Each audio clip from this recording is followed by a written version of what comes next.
अस्सलाम वालेकुम first year बेटे, open your chemistry book. Chapter number 2 हमने कंप्लीट कर लिया था। एटॉमिक स्ट्रक्चर बड़ी इंपॉर्टेंट चैप्टर। आज इस चैप्टर की एक्सरसाइज बेटे मैं आप लोगों को स्टार्ट करवाऊंगी। Let's start with the exercise. अपनी बुक का पेज नंबर 40 आप लोग ओपन करें। Page number 40, chapter number 2, atomic structure. ठीक है, एक्सरसाइज बेटे आज हम स्टार्ट करेंगे। Let's start with the exercise. First question हमारे पास यहाँ पे है मल्टीपल चॉइस क्वेश्चंस।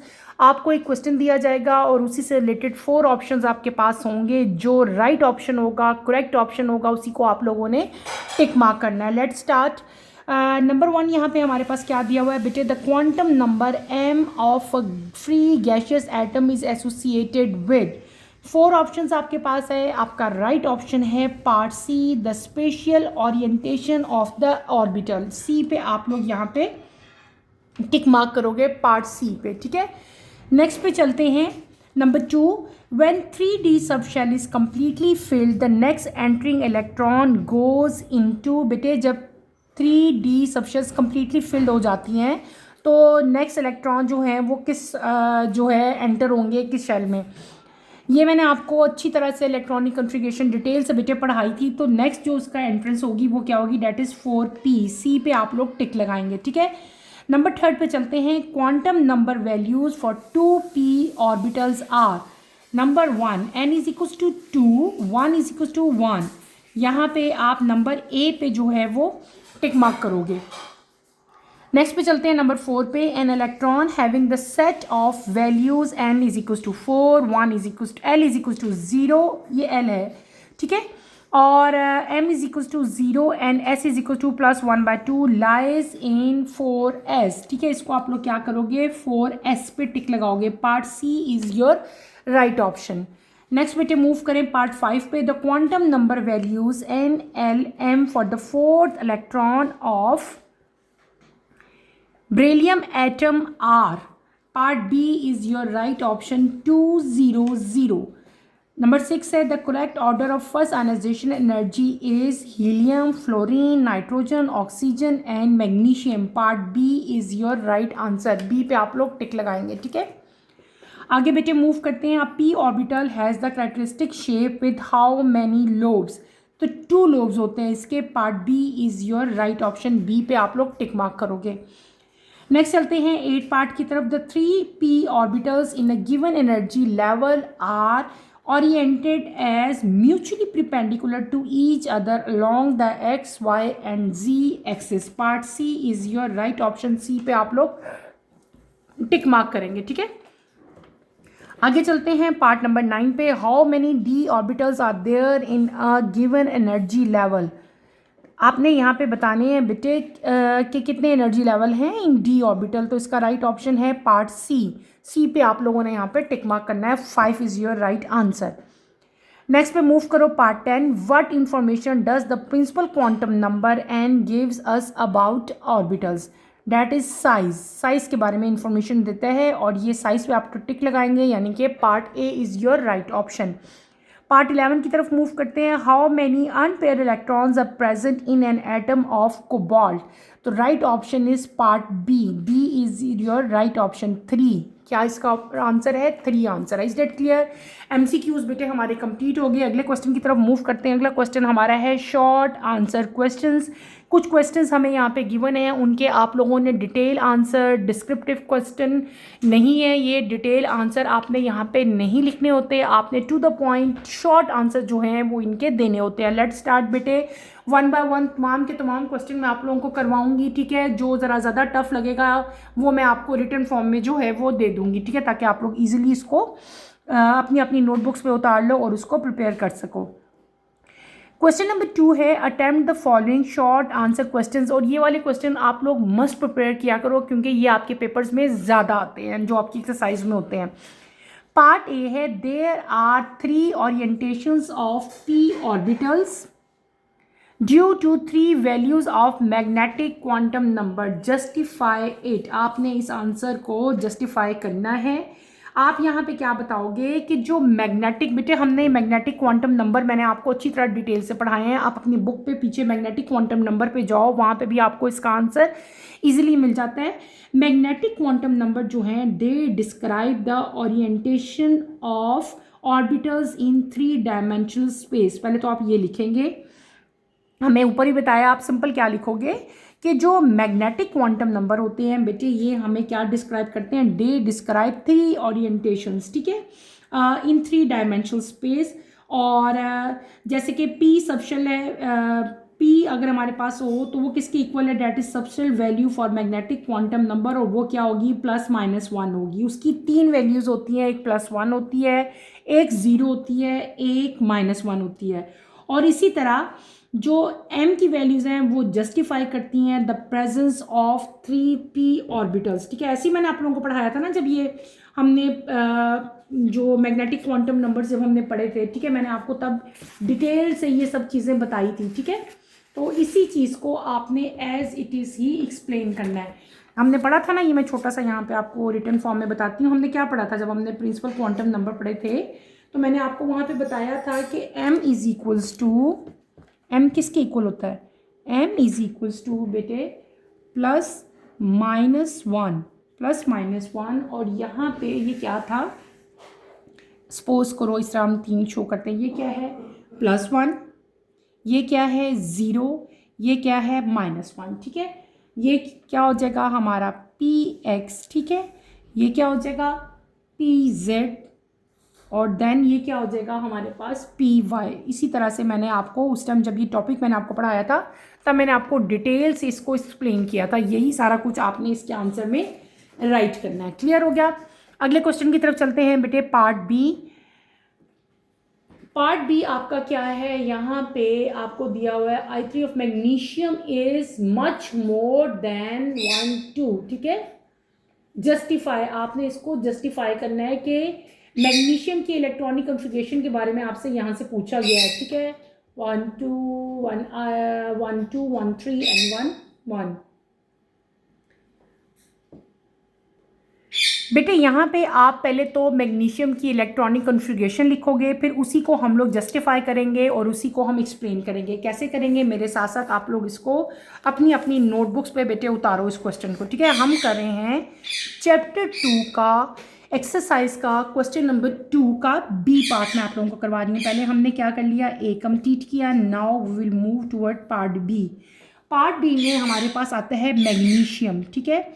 मैग्नीशियम है, मैग्नीशियम यहाँ पे मैं लिखती हूँ इसकी इलेक्ट्रॉनिक कॉन्फ़िगरेशन किसके इक्वल होती है बेटे, यहाँ पे लिखो 1s2, फिर आपके पास क्या था 2s2, देन क्या आता है हमारे पास 2p6, और उसके बाद हमारे पास क्या आता था 3s2। याद आई इसकी इलेक्ट्रॉनिक कॉन्फ़िगरेशन, ऐसे लिखते थे ना हम लोग,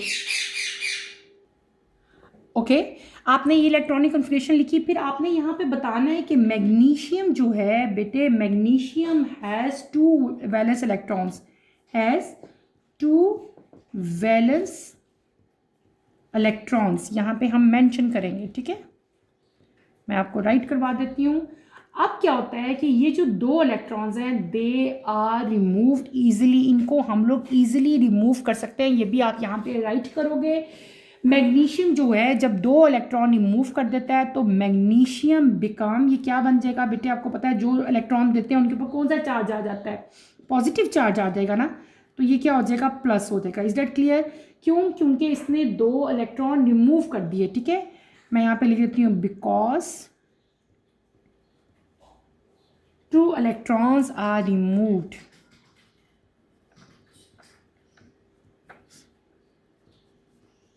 जब इलेक्ट्रॉन रिमूव किए जाएं तो आपके पास क्या आ जाएगा, पॉजिटिव चार्ज आ जाएगा, ठीक है। इसके बाद मैग्नीशियम जो है वो क्या हो जाएगा आपके पास, मैग्नीशियम प्लस या मैग्नीशियम 2+, इसको हम लोग कह लेते हैं, जब वो इलेक्ट्रॉन 2 अपने इजीली रिमूव कर देगा। अब क्या होगा, मैग्नीशियम बिकम मैग्नीशियम 2+ हो जाएगा।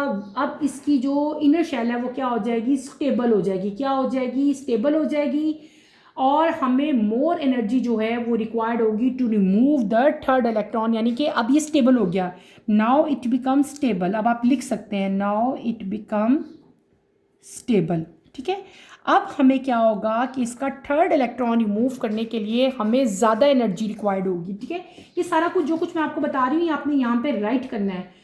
आप लिखोगे much more energy is required to remove the third electron from the stable octet as well as third electron is tightly held with nucleus. ये आप सारा मेंशन करेंगे। इसके बाद मैं यहाँ पे मेंशन कर देती हूँ जो हमसे क्वेश्चन पूछा हुआ था वो सारा मैं यहाँ पे लिख दे दूँगी। पहली हमारी एनर्जी यहाँ पे क्या आ जाएगी, प्लस 738 किलो जूल पर मोल। सेकंड क्या आ जाएगा हमारे पास 1451 किलो जूल पर मोल। थर्ड एनर्जी कितनी होगी हमारी यहाँ पे 7730 किलो जूल पर मोल। Is that clear? ये भी प्लस और वो भी प्लस आ जाएगा। ठीक है, तो आपने बी पार्ट के आंसर में एज इट इज इसका आंसर जो है वो राइट करना है, जिस तरह से मैंने आप लोगों को भी समझाया। ज़रूरी नहीं है बेटे कि पॉइंट एक एक बात जो है मैं आप लोगों को बच्चों की तरह राइट करवाऊँ। कुछ बातें मैं राइट करवा देती हूँ, कुछ बातें मैं आपको वैसे ही समझा रही होती हूँ। तो जो चीज़ मैं वैसे भी आपको एक्सप्लेन कर रही हूँ, समझा रही हूँ, उसको भी आपने रिटर्न फॉर्म में लेके आना है, उसको भी आपने राइट करना है आंसर में। ठीक है, नेक्स्ट क्वेश्चन की तरफ चलते हैं, पार्ट सी की तरफ। हमारा पार्ट सी क्या है, पार्ट सी की तरफ आए। बुक का पेज नंबर है 41। Among the elements L, I, K, C, A, S and K are which one has the lowest first ionization energy, which has the highest first ionization energy? आपके पास यहाँ पे कुछ element given है, आपने ये बताना है कि सबसे लोएस्ट फर्स्ट आयनाइजेशन एनर्जी किसकी है और सबसे हाईएस्ट फर्स्ट आयनाइजेशन एनर्जी किसकी है। तो बेटे आयनाइजेशन एनर्जी जो Kr, क्रिप्टॉन Kr, ठीक है, Kr की आयनाइजेशन एनर्जी जो है हाईएस्ट है ड्यू टू टू रीज़न। दो मेन रीजंस हैं जिनकी वजह से इसकी आयनाइजेशन एनर्जी सबसे ज़्यादा है। ठीक है, which has the highest, highest पूछा तो हाईएस्ट मैंने आपको पहले बता दिया Kr की आयनाइजेशन एनर्जी हाईएस्ट है। दो रीज़न है, वो रीज़न भी आप यहाँ पे राइट करोगे। पहला रीज़न क्या है कि Kr है स्मॉल साइज, Kr का जो साइज है वो क्या है, स्मॉल है। पहला रीज़न आप क्या लिखोगे, size of Kr is small. Second reason आप क्या लिखेंगे, Kr has complete outer most shell, it is a noble gas, ionisation energy of. अच्छा बस ये इतने दो पॉइंट्स बहुत है। क्या मैंने बता दिया, मैंने आपको कहा कि Kr has the highest first जो है फर्स्ट आयनाइजेशन एनर्जी, या आप सिंपल ये भी कह सकते हो कि ionisation energy of Kr is highest due to two reason. वो दो रीज़न कौन कौन से हैं, पहला रीज़न है कि इसका साइज स्मॉल होता है, दूसरा रीज़न क्या है कि इसकी जो आउटर मोस्ट शेल है वो क्या होती है, कंप्लीट होती है, और ये एक नोबल गैस है। अब क्या पूछा है हमसे, सबसे लोएस्ट फर्स्ट एनर्जी किसकी है, तो यहाँ पे आप बताओगे आयनाइजेशन एनर्जी ऑफ पोटाशियम के जो लिखा हुआ है ना यहाँ पे, के की आयनाइजेशन एनर्जी जो है वो लोएस्ट है। क्यों, इसके भी दो रीजंस है। वो कौन से रीज़न है वो भी आपने यहाँ पे राइट करने हैं। पहला रीज़न क्या है कि जो के है, जो पोटाशियम है बेटे, इसका साइज़ क्या होता है, लार्ज होता है। क्या होता है, लार्ज होता है। जबकि पहले हमने Kr का क्या कहा था, उसका साइज़ स्मॉल था। पोटाशियम का साइज़ क्या है, लार्ज है। दूसरा रीज़न क्या है कि 1 इलेक्ट्रॉन है इसके आउटर मोस्ट शेल में। इसके आउटर मोस्ट शेल में कितने इलेक्ट्रॉन है, 1 है। तो ये दो मेन रीज़न है जिसकी वजह से इसकी आयनाइजेशन एनर्जी जो है वो क्या है, लोएस्ट है, सबसे कम है। क्या रीज़न मैंने बता दिए, एक तो इसका साइज जो है वो लार्ज है, दूसरा क्या है, इसके आउटर मोस्ट शेल में सिर्फ और सिर्फ एक इलेक्ट्रॉन प्रेजेंट है। Is that clear? Part C हमारा जो है वो कंप्लीट हो गया। नाउ हम अगले पार्ट की तरफ मूव करेंगे। अगला पार्ट हमारा क्या है, part D. Consider the electronic configuration of the potassium atom, atomic number 19. Write the full electronic configuration of potassium using the S, P, D and F notation. Number 2 part है, explain why the 4s subshell is filled before the 3d subshell in potassium, even though the principal quantum number of 3d subshell is low. हमारे पास इस question के part D के आगे further दो parts हैं। 1 bye 1 मैं आपको ये दोनों करवाऊंगी। पहले हमसे क्या पूछा हुआ है, पहले पूछा हुआ है कि आपने इलेक्ट्रॉनिक कॉन्फ़िगरेशन लिखनी है किसकी, पोटाशियम की। सेकंड आपसे पूछा है कि आपने एक्सप्लेन करना है कि 4s जो सबशेल है वो 3D सबशेल से पहले क्यों जो है वो फिल हो जाता है, इसका रीज़न आपने बताना है। तो बेटे मैं यहाँ पे इलेक्ट्रॉनिक कॉन्फ़िगरेशन आप लोगों को राइट कर देती हूँ, लिख देती हूँ। हालांकि मैंने ये आपको बहुत अच्छी तरह से समझाई भी थी कि आपने इलेक्ट्रॉनिक कॉन्फ़िगरेशन किस तरह से राइट करनी है। हम कर रहे हैं यहाँ पे पार्ट डी, ठीक है। पार्ट सी मैंने आपको ओरली अच्छी तरह से एक्सप्लेन कर दिया। हम कर रहे हैं पार्ट डी। पार्ट डी में पहले हम लोग क्या लिखेंगे, हम लिखेंगे पोटाशियम की इलेक्ट्रॉनिक कॉन्फ़िगरेशन। पोटाशियम का एटॉमिक नंबर आपको गिवन है, के का क्या एटॉमिक नंबर है 19। यहाँ पे मैं क्या राइट करूँगी 19। अब हम इसकी इलेक्ट्रॉनिक कॉन्फ़िगरेशन लिखेंगे 1s2 2s2, देन हम क्या लिखेंगे 2p6, उसके बाद क्या आएगा 3s2, फिर क्या आएगा बेटे 3p6 एंड देन क्या आएगा हमारे पास 4s1। Is that clear. ये क्या लिखा मैंने, इलेक्ट्रॉनिक कॉन्फ़िगरेशन लिख दी किसकी, पोटाशियम की। कैसे लिखी है आपको अच्छी तरह से मैंने एक्सप्लेन किया है। और जो स्टूडेंट्स नए हैं बेटे, जिन्होंने आज ही ज्वाइन किया है और आज ही यही लेक्चर अटेंड किया है, तो आप इसी चैप्टर के पीछे जाएं। मैंने आपको इलेक्ट्रॉनिक कॉन्फ़िगरेशन को डिटेल से एक्सप्लेन किया है कि किस तरह से आपने हर एलिमेंट की इलेक्ट्रॉनिक कॉन्फ़िगरेशन राइट करनी है, ठीक है, किस तरह से आप यहाँ पे लिखोगे। अब ये क्या हुआ, ये पार्ट डी का हमने फर्स्ट पार्ट किया। अब है इसका सेकेंड पार्ट। सेकेंड पार्ट में आप क्या बताओगे कि इलेक्ट्रॉन जो हैं are filled in energy level according to किस चीज़ की वजह से। एक होती है n+1 वैल्यू, ठीक है, n+1 वैल्यू, और दूसरी भी क्या है n+1 वैल्यू ऑफ 4s, ठीक है। हमारे पास लोअर है s compare to 3d। Why, इस चीज़ का आपने बताना था बेटे। 4s जो है इज फिल्ड बिफोर 3d, क्यों। n+ आप यहाँ पे क्या बताओगे, n+1 वैल्यू ऑफ 3d जो है ना बेटे, वो क्या है, इस 5 है, ठीक है। यहाँ पे आप ये राइट करेंगे, जबकि n+1 वैल्यू जो 4s की है वो कितनी है हमारे पास, डैट इज इक्वल्स टू 4, ठीक है। तो इसीलिए जो हमारा 4s है वो पहले फिल हो जाता है एज कंपेयर टू 3d। ये मेन रीज़न है जो मैंने यहाँ पे आपको राइट कर दिया। Is that clear. अगले क्वेश्चन की तरफ चलते हैं। हमारा पार्ट ई जो है उसकी तरफ मूव करते हैं बेटे। ओपन योर बुक्स का पेज नंबर 41 है। शॉर्ट क्वेश्चन आंसर्स मैं आप लोगों को करवा रही हूँ। पार्ट ई की तरफ आएँ। पार्ट ई के आगे फर्दर दो पार्ट्स हैं। नंबर 1 है, N atom of element x has atomic number of 17 and a mass number of 35. Determine the number of proton, neutron and electron in its atom. B part इसका E का part 2 है। If this element form an ion with the charge of -1, how many proton, neutron and electron will be present in the ion. पहले इसका first part मैं आप लोगों को करवाती हूँ। हम कर रहे हैं क्वेश्चन, हमारा जो शॉर्ट क्वेश्चन आंसर्स का पार्ट ई मैं आप लोगों को करवा रही हूँ। ई का फर्स्ट पार्ट हम करेंगे, ठीक है। एटॉमिक नंबर हमें दिया हुआ है। एटॉमिक नंबर यहाँ पे आप लोग लिख लो, एटॉमिक नंबर। एलिमेंट कोई नाम नहीं बताया आपको, सिंपल बुक में क्या बता दिया, एक्स। कोई भी एलिमेंट है यहाँ पे, N atom of element x, ठीक है, इसलिए मैंने यहाँ पे एक्स राइट किया। एटॉमिक नंबर को किससे राइट करते हैं, जेड से। कितना है 17।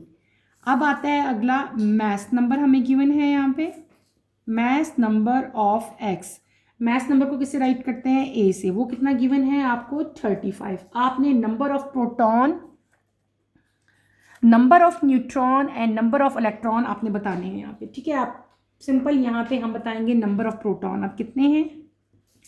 बहुत अच्छी तरह से मैंने आपको इसको एक्सप्लेन किया था कि हमें कैसे पता चलते हैं। Number of proton in x element वो कितने हैं हमारे पास बेटे, वो जेड के इक्वली होते हैं। वो कितने हैं 17। क्लियर। अब आते हैं number of electron in x, वो कितने हो जाएंगे बेटे, वो भी हमारे पास होंगे 17, ठीक है। नंबर ऑफ प्रोटॉन और इलेक्ट्रॉन सेम है, ठीक है, क्योंकि न्यूट्रल एटम है तो नंबर ऑफ प्रोटॉन और नंबर ऑफ यहाँ पे जो है वो क्या हो जाएंगे, सेम हो जाएंगे। अब हमने क्या फाइंड करना है, हमने फाइंड करना है नंबर ऑफ न्यूट्रॉन। न्यूट्रॉन वो कैसे फाइंड करेंगे, उसको हम लोग क्या कहते हैं, एन कहते हैं। एन किसके इक्वल होता है, ए माइनस जेड के इक्वल, ठीक है। तो ये क्या हो जाएगा 35 माइनस 17, जब आप माइनस करोगे तो क्या आ जाएगा बेटे, आपकी वैल्यू आ जाएगी 18। तो नंबर ऑफ न्यूट्रॉन यहाँ पे कितने होंगे, डैट इज इक्वल्स टू 18। आप यहाँ पे 18 राइट करेंगे। Is that clear? ये क्या हो गया, ये हमने अपना फर्स्ट पार्ट ई का कंप्लीट कर लिया। अब हम इसका सेकेंड पार्ट करेंगे। ठीक है, ई के 2 पार्ट्स हैं। ठीक है, मैं सेकेंड पार्ट कर रही हूँ, आप लोग इसको अपनी अपनी नोटबुक्स पे उतारो। सेकेंड पार्ट ई का, सेकेंड पार्ट में आपसे पूछा if this element form an ion with the charge of -1। ठीक है, तो आपने बताने इसमें प्रोटॉन, न्यूट्रॉन और इलेक्ट्रॉन जो हैं कितने जो है प्रोटॉन, न्यूट्रॉन और इलेक्ट्रॉन जो है इस आइन के अंदर प्रेजेंट होंगे। ठीक है, अब क्या हुआ, हमें पहले क्या था, एक्स एटम है हमारे पास और चार्ज हमें क्या कह दिया, विद -1 चार्ज कह दिया है, उन्होंने हमें क्वेश्चन में पूछा है। इसका मतलब है ये क्या हो गया, एक्स माइनस हो गया। अब नंबर ऑफ प्रोटॉन कितने थे हमारे पास, नंबर ऑफ प्रोटॉन अभी हमने किया फर्स्ट पार्ट ना, 17 थे। नंबर ऑफ इलेक्ट्रॉन कितने हैं यहाँ पे, अभी बेटे हम पार्ट 1 करके आए हैं। नंबर ऑफ इलेक्ट्रॉन यानी कि प्रोटॉन किसके इक्वल होते हैं, नंबर ऑफ प्रोटॉन हम पी को कहते हैं ना, पी इज इक्वल टू, और इलेक्ट्रॉन किसके इक्वल होते हैं, ई माइनस के। 17 + 1 ये कितने के इक्वल हो जाएंगे, 18 के। क्यों, क्योंकि यहाँ पे 1 इलेक्ट्रॉन का गेन हुआ है, x - 1 है ना। ठीक है, क्लियर। अब हम फाइंड करेंगे number of neutron. Number of neutron यहाँ पे कैसे फाइंड करना है, जैसे पहले किया हमने a - z से। a क्या था आपके पास 35, 35 - 17 तो ये क्या आ जाएगा आपके पास 18। तो आप क्या लिखेंगे, द आइन, कौन सा ion, x has 17 proton, 18 electron and 18 neutron. ठीक है, ये आपने इसका आंसर एज इट इज ही राइट करना है, जैसे मैंने आप लोगों को यहाँ पे सॉल्व करवाया। क्लियर हो गया?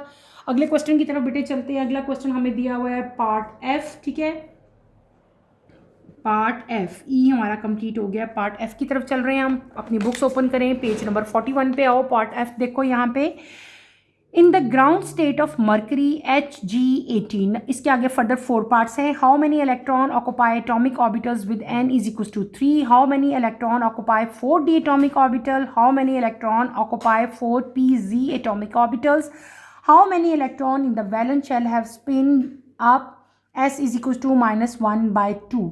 यहाँ पे हमें 4 डिफरेंट पार्ट्स दिए हुए हैं, 1 बाय 1 सबका आंसर बेटे मैं आप लोगों को बताऊंगी और आप लोग जो है वो साथ साथ इसको राइट करते जाओ। हम कर रहे हैं पार्ट एफ, एफ का पार्ट 1 मैं आप लोगों को करवा रही हूँ, उसके आगे फर्दर 4 पार्ट्स हैं। ठीक है, पहला पार्ट यहाँ पे जो दिया है वो क्या है, how many electron occupy atomic orbitals with n = 3। अगर n आपके पास 3 हो देन आप यहाँ पे बताओगे, तो अगर हमारे पास n हो, आप यहाँ पे क्या लिखेंगे, फॉर n, तो हमारे पास जो पॉसिबल सबशेल्स होती हैं वो कितनी होंगी, 3। यहाँ पे लिखा है ना फॉर n = 3, आपसे पूछा हुआ है ना क्वेश्चन में, n = 3 दिया हुआ है ना, तो इसीलिए मैंने यहाँ पे लिखा है फॉर n3 द पॉसिबल यहाँ पे आप क्या राइट करोगे, द पॉसिबल सबशेल्स आर। अब हमारे पास यहाँ पे क्या पॉसिबल हो सकती हैं, एक हो सकती है आपके पास 3s। ठीक है, उसमें कितने इलेक्ट्रॉन होंगे आपके पास, 2 इलेक्ट्रॉन्स। ठीक है, दूसरी पॉसिबल क्या आपके पास हो सकती है 3p, उसमें कितने इलेक्ट्रॉन होंगे, 6 इलेक्ट्रॉन्स। ये सारा डिटेल से मैंने आपको पढ़ाया है। और तीसरी पॉसिबल सबशेल क्या हो सकती है हमारे पास, 3d, और इसमें कितने पॉसिबल इलेक्ट्रॉन्स हो सकते हैं, 10 इलेक्ट्रॉन्स। ठीक है, और जब हम इन सबको कंबाइन करेंगे तो हमारे पास टोटल इलेक्ट्रॉन कितने हो सकते हैं, 18 इलेक्ट्रॉन्स। इसका मतलब हुआ कि टोटल इलेक्ट्रॉन इन ऑर्बिटल्स, अगर हमारे पास n जो है वो 3 हो तो हमारे पास जो टोटल ऑर्बिटल्स होंगे वो क्या होंगे, r 2 + 6 + 1। ठीक है, क्या हो जाएंगे, 2 + 6 + 1 = 18। हमारे पास टोटल यहाँ पे जो इलेक्ट्रॉन हो जाएंगे वो कितने होंगे, 18 होंगे। ये हमने क्या कर लिया, इसका पार्ट 1 कर लिया। अब हम चलते हैं पार्ट 2 की तरफ। पार्ट 2 में आपसे क्या पूछा है, how many electrons occupy 4d atomic orbitals, यानी कि 4d सबशेल में कितने जो हैं आपके पास एटॉमिक ऑर्बिटल्स जो हैं, जो 4d एटॉमिक ऑर्बिटल्स है उसमें कितने इलेक्ट्रॉन्स होंगे। तो आप बताओगे 4d सबशेल हैज 5 ऑर्बिटल्स, ठीक है। आप यहाँ पे लिखोगे 4d सबशेल्स, बेटे जो 4d सबशेल्स है इसके अंदर 5 ऑर्बिटल्स होते हैं, 5 ऑर्बिटल्स ईच कैरी, ये आपने यहाँ पे मेंशन करना है, ईच कैरी 2 इलेक्ट्रॉन्स, ठीक है। सो क्या हो जाएगा हमारे पास, टोटल हमारे पास यहाँ पे देखो 5 ऑर्बिटल्स हैं और हर ऑर्बिटल में कितने इलेक्ट्रॉन है 2, तो 5 2 सा क्या हो जाएगा 10। इसका मतलब है जो यहाँ पे टोटल इलेक्ट्रॉन होंगे वो कितने होंगे 10 होंगे। तो आप यहाँ पे मेंशन करोगे सो 10 इलेक्ट्रॉन्स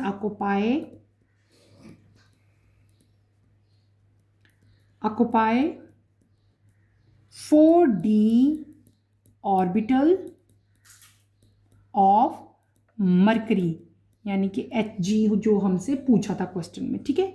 ये पार्ट 2 हो गया। अब हम चलते हैं पार्ट 3 की तरफ। क्वेश्चन नंबर जो है हमारा F है, उसके आगे फर्दर 4 पार्ट्स हैं, 1 बाय 1 यही मैं आपको करवा रही हूँ। यहाँ पे पार्ट 3 की तरफ आओ। पार्ट 3 में हमसे यहाँ पे क्या पूछा था, how many electrons occupy 4pz atomic orbital. तो आप बताएंगे 4p सबशेल, यहाँ पे हम लिखेंगे 4p का पूछा है ना, 4p सबशेल्स आप यहाँ पे लिखोगे हैज़ 3 ऑर्बिटल्स, ठीक है। इसके कितने ऑर्बिटल्स होते हैं, 3 ऑर्बिटल्स होते हैं। कौन कौन से, 4px, 4py एंड 4pz, ये आप यहाँ पे बताओगे। और हर ऑर्बिटल में 2 इलेक्ट्रॉन होते हैं, ईच ऑर्बिटल कैन होल्ड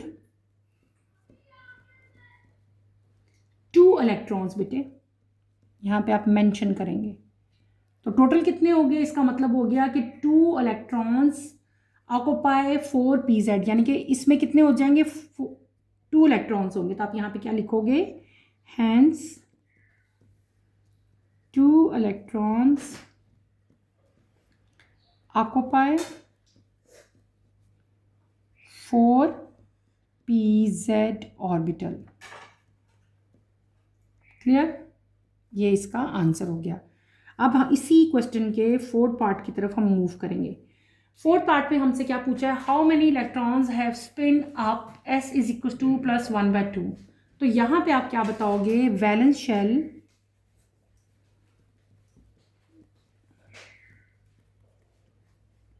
कौन सी शेल बेटे, वैलेंस शेल इज 6s2। यहाँ पे जो हमारे पास वैलेंस शेल है वो 6s2 होगी और उसके अंदर आपके पास जो 2 इलेक्ट्रॉन होंगे, आउट ऑफ दीज 2 इलेक्ट्रॉन हम लिखेंगे, out of these 2 electrons 1 has a spin. और स्पिन क्या होगा उसका, कौन सा होगा, अप, ये आपने मेंशन करना है। प्लस 1/2 ब्रैकेट में लिखोगे एंड एक स्पिन उसका अप होगा और एक स्पिन क्या होगा, डाउन होगा। And 1 has a spin down, यहाँ पे हम क्या मेंशन करेंगे, डाउन, ठीक है। ये अप था, ये डाउन है। और जब डाउन हो तो क्या होता है, -1/2 होता है, पढ़ा था ना हमने। और ये क्या था, अकॉर्डिंग टू, यहाँ पे आप मेंशन करेंगे according to PAULI, Pauli exclusion principal.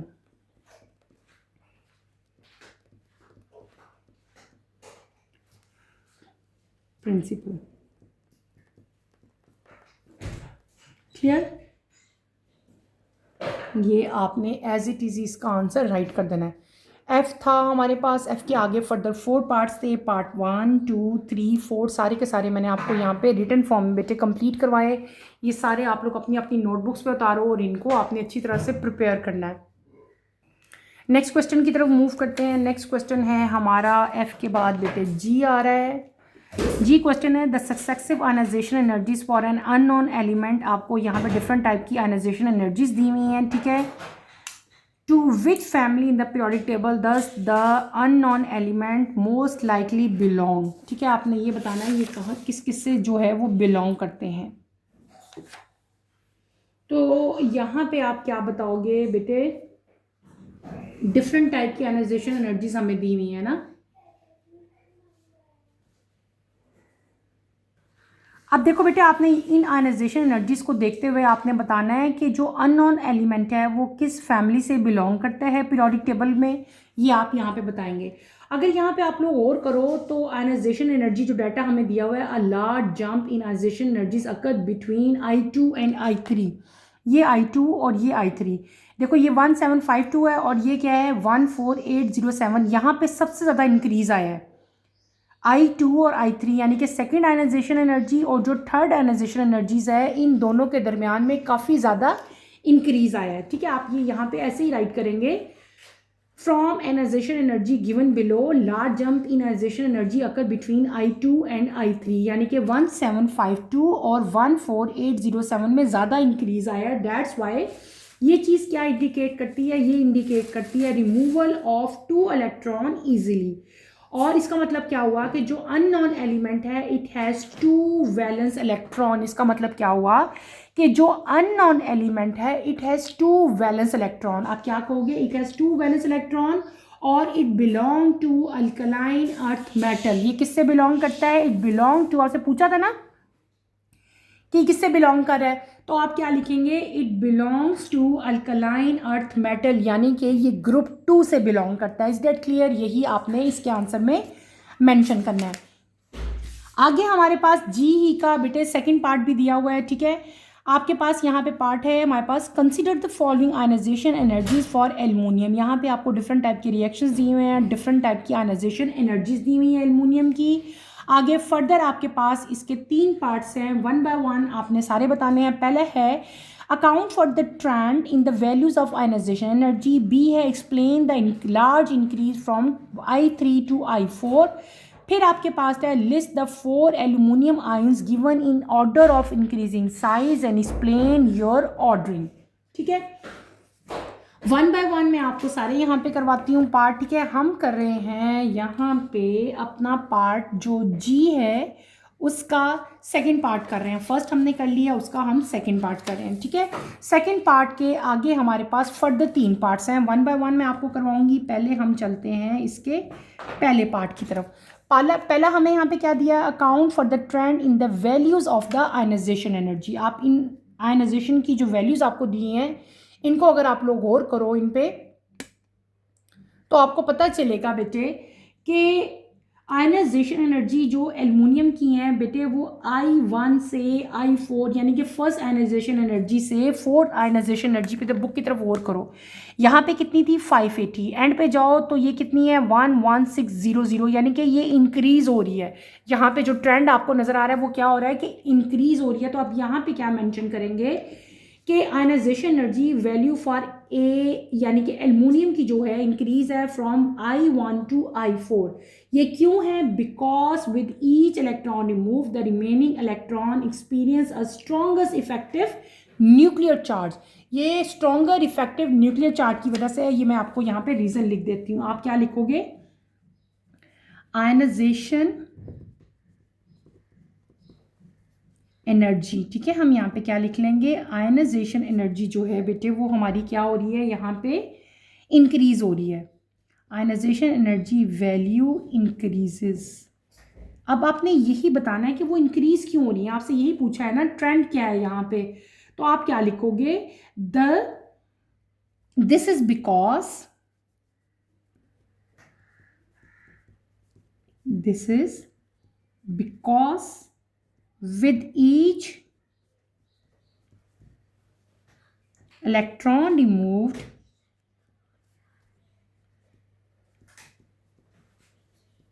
the remaining electrons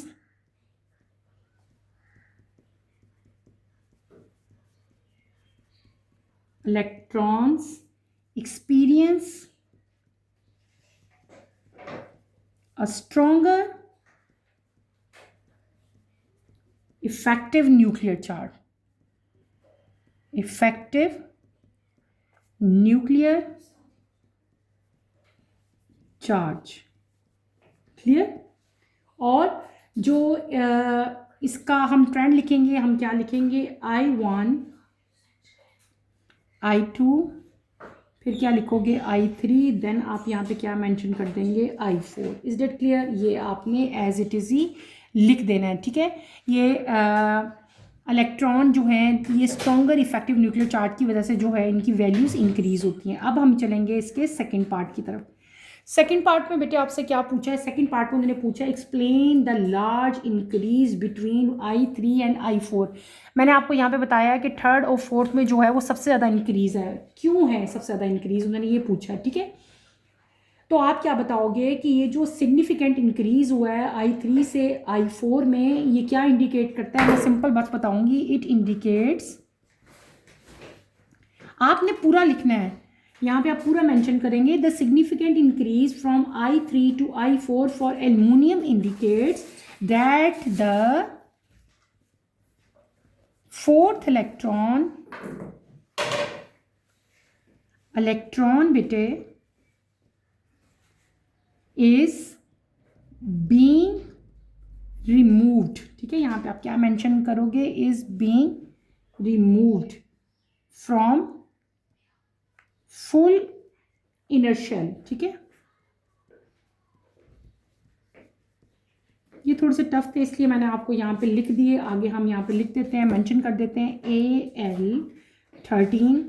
यहाँ पे क्या होगा बेटे 3+, तो ये हमारे पास क्या आता है 1s2 2s2 एंड 2p6। ठीक है, ये है यहाँ पे ऑक्टेट रूल यानी कि 8es। ठीक है, ये आप यहाँ पे मेंशन करोगे, यानी कि फोर्थ इलेक्ट्रॉन जो है वो रिमूव्ड होगा फ्रॉम फुल इनर शेल। ये इनर शेल है यानी कि ऑक्टेट रूल जो है, इसलिए मैंने यहाँ पे 8 जो है वो राइट किया।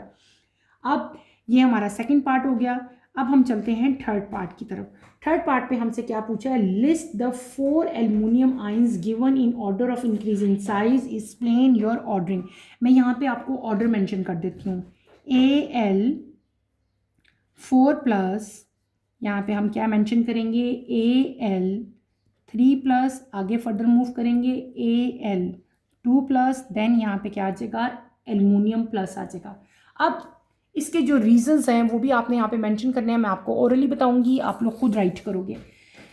एल्युमिनियम आयंस का साइज जो है वो मैंने आपको जो उसका इंक्रीजिंग ऑर्डर है वो सारा यहाँ पे राइट कर दिया। साइज ऑफ के टाइम डिक्रीज होगा with increase in magnitude of positive charge. जब सक्सेसिव बेटे, सक्सेसिव क्या होता है, एक के बाद दूसरा, दूसरे के बाद तीसरा, जब सक्सेसिव रिमूवल्स होते हैं इलेक्ट्रॉन के एल्युमिनियम एटम में से, तो जो एल्युमिनियम आयन का साइज है वो क्या हो जाएगा, वो डिक्रीज हो जाएगा। वो क्यों डिक्रीज होगा, उसके 4 रीजन होते हैं जो वो डिक्रीज होता है।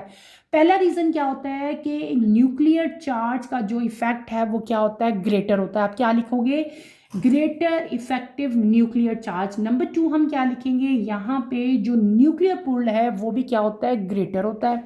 नंबर 3 रीजन हम क्या लिखेंगे कि यहाँ पे जो इलेक्ट्रॉन रिपल्शन होती है वो क्या होती है बेटे, लेस होती है। इस डेट क्लियर, समझ आ गई।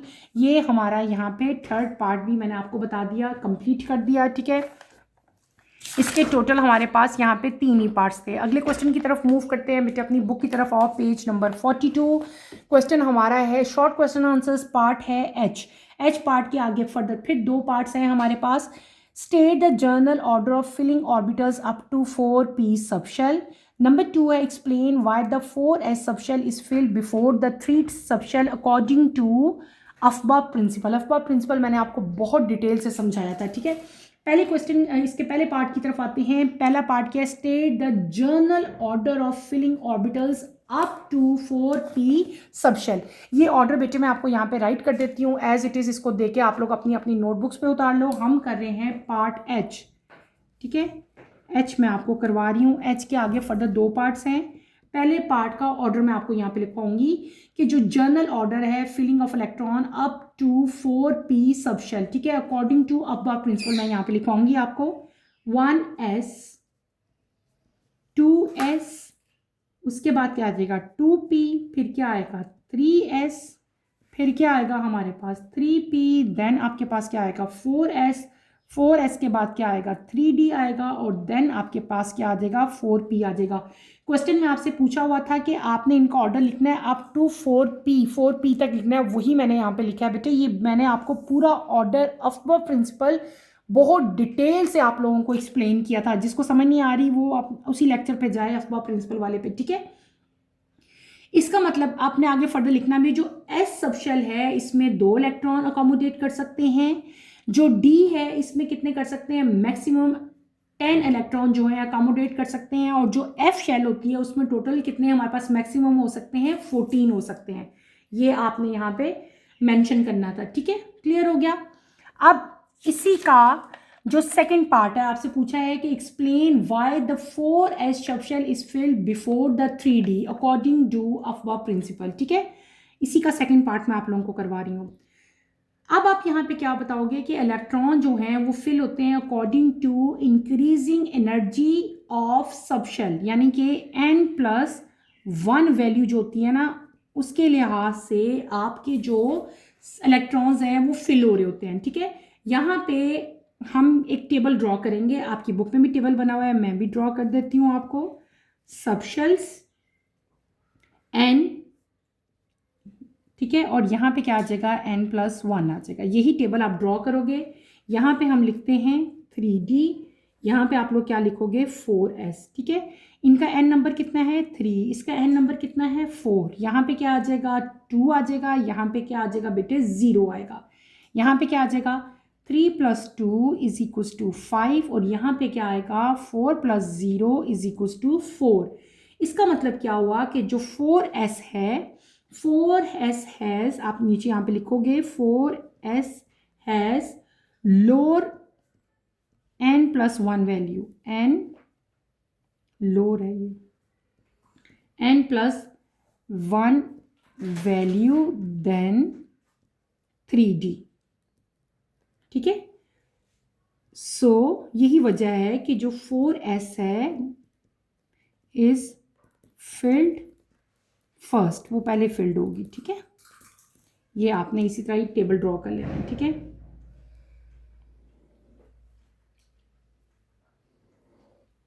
ये मैंने आपको रफ सा यहाँ पे ड्रॉ कर दिया, इसको आप लोग स्केल से ज़रा बेटे नीट एंड क्लीन ड्रॉ कर लो, ठीक है। ये आपकी बुक में भी टेबल बना हुआ है, इस टेबल को मैंने आपको अच्छी तरह से एक्सप्लेन भी किया था, क्लियर हो गया। ये हमारा एच जो पार्ट था वो कंप्लीट हो गया। अब हम अगले पार्ट की तरफ मूव करते हैं। अगला पार्ट हमारा है, अगले की तरफ बेटे चलते हैं, बुक की तरफ आओ, पेज नंबर 42। यहाँ पे हमारे पास आई पार्ट आएगा, last part. Draw the orbital box diagram for the valence electron of phosphorus atom, atomic number 15, ensuring that your diagram adheres to Hund's rule and the Pauli exclusion principle. आपने यहाँ पे orbital box diagram जो है वो draw करनी है। कैसे draw करनी है मैं आप लोगों को ड्रॉ कर देती हूँ, आप लोग उसको एज इट इज़ अपनी नोटबुक्स पे उतारें और उसको प्रिपेयर करें, ठीक है। हम यहाँ पे ड्रॉ करेंगे ऑर्बिटल, ये हमारा पार्ट है आई, यहाँ पे हम आई पार्ट करें बेटे, ठीक है। आप लोग मेरे साथ साथ इसको उतारो अपनी अपनी नोटबुक्स में। यहाँ पे हम क्या करेंगे, ऑर्बिटल बॉक्स डायग्राम बनाएंगे, ऑर्बिटल बॉक्स डायग्राम, ठीक है। फॉर वैलेंस, किसके लिए बना रहे हैं हम, डायग्राम ऑफ फॉस्फोरस, फॉस्फोरस, ठीक है। कैसे बनानी है देखो, P ये क्या आ जाएगा 15, लिखो यहाँ पे 1s2, फिर क्या लिखेंगे हम 2s2। बेटे ये सारा कुछ मैं आपको पहले एक्सप्लेन कर चुकी हूँ, इसलिए मैं सिर्फ और सिर्फ यहाँ पे आंसर राइट कर रही होती हूँ। 2p6, 3s2, then 3p3। नीचे फिर आप लोग लिखोगे p15 = 1s2, 2s2, 2p6, 3s2, 3px1, common, ठीक है, 3py1 और 3pz1। पहले हमने कंबाइन लिखा था, अब इसको सेपरेट करके लिख लिया। अब यहाँ पे आप क्या मेंशन करेंगे, यहाँ पे आप मेंशन करोगे एनर्जी। ये हम डायग्राम बना रहे हैं, that is known as orbital box diagram, ठीक है। एनर्जी का एरो आप अपवर्ड डायरेक्शन में लगाएंगे यहाँ पे, और यहाँ पे आप क्या मेंशन करेंगे, 3 बॉक्सेस आपने बनाने हैं, 1 2 एंड दिस इज़ 3। ये भी पार्शली फिल्ड होगा, ये भी पार्शली फिल्ड, और ये भी partially filled. This is known as 3px, ये क्या होगा 3py, और ये क्या होगा 3pz, क्लियर। और यहाँ पे एक बॉक्स आप बनाएंगे जो कि कम्प्लीटली फिल्ड होगा, वो कौन सा होगा, डैट इज़ 3s, ठीक है। और ये क्या होगी हमारी एनर्जी, यानी कि इसको हम क्या मेंशन कर देते हैं, कैपिटल E से, ठीक है। ये आपको मैं डायग्राम बना कर दिखा रही हूँ, ऑर्बिटल बॉक्स डायग्राम, किसके लिए, फास्फोरस के लिए बना रहे हैं। डायग्राम हमारी कंप्लीट हो गई है, इसी को आपने अब 1-2 लाइंस में बेटे एक्सप्लेन भी करना है। आप यहाँ पे क्या राइट करोगे, मैं आपको ओरली बता रही हूँ, समझा रही हूँ, इसको आप खुद राइट करो। आप यहाँ पे क्या करोगे कि वैलेंस शेल जो फास्फोरस की है, इसके अंदर 2 इलेक्ट्रॉन्स हैं, किसमें, 3s में। 3s में 2 इलेक्ट्रॉन है यहाँ पे ड्रॉ किए ना, 2 इलेक्ट्रॉन है 3s में, और 3 इलेक्ट्रॉन है इन 3p subshell. 3p subshell has 3 orbitals. यहाँ पे कितने ऑर्बिटल्स हैं बेटे, 3 ऑर्बिटल्स हैं। 3p electron are place separately, उनको हमने सेपरेटली प्लेस किया है, किस किस में, एक 3px में, एक 3py में, और एक 3pz में, विद सेम स्पिन। इनका जो स्पिन है वो क्या है, सेम है। यहाँ पे आप मेंशन करोगे, जब मैंने आपको नीचे बता दिया ना, जो कुछ अभी मैं बता रही हूँ वो आपने राइट करना है कि इनको हमने सेपरेटली प्लेस करना है, लेकिन विद सेम स्पिन। इनका स्पिन जो है वो क्या होगा, सेम होगा, क्लियर हो गया। तो आपने एज इट इज़ बेटे इसको लिखना भी है जिस तरह से मैंने आपको बताया। चैप्टर नंबर 2 हमारा कंप्लीट हो गया। चैप्टर नंबर 2 की एक्सरसाइज भी मैंने आप लोगों को कंप्लीट करवा दी, एमसीक्यूज़ किए, फिर मैंने आपको सारे के सारे शॉर्ट आंसर्स बेटे यहाँ पे कंप्लीट करवाए। आपने ये तमाम की तमाम एक्सरसाइज बहुत अच्छी तरह से प्रिपेयर करनी है। इन द एंड यहाँ पे हमारे पास डिस्क्रिप्टिव क्वेश्चन हैं 3, ये तीनों के तीनों डिस्क्रिप्टिव क्वेश्चंस का आंसर जो है ये आपके बुक में, आपके चैप्टर में बेटे गिवन है। मैंने आपको डिटेल से ये तीनों टॉपिक पढ़ाए हुए हैं, ठीक है। पूरी एक्सरसाइज को अच्छी तरह से आप लोग प्रिपेयर करो। एक्सरसाइज में कोई भी क्वेश्चन आपको डिफ़िकल्ट लगता है, मुश्किल लगता है, कोई क्वेश्चन समझ नहीं आई, दोबारा पूछना है, तो बेटे feel free to ask any question. यहीं पे अपना टॉपिक मैं ख़त्म करूँगी। कमिंग लेक्चर की नोटिफिकेशन के लिए आप चैनल को शेयर करें, लाइक करें और सब्सक्राइब करें, और मुझे यहीं पर इजाज़त दें। इंशाल्लाह नेक्स्ट लेक्चर में आपसे दोबारा मुलाकात होगी। टिल देन अल्लाह हाफिज़। फर्स्ट ईयर टेक केयर बेटे, अपना ख्याल रखिएगा। अल्लाह हाफिज़।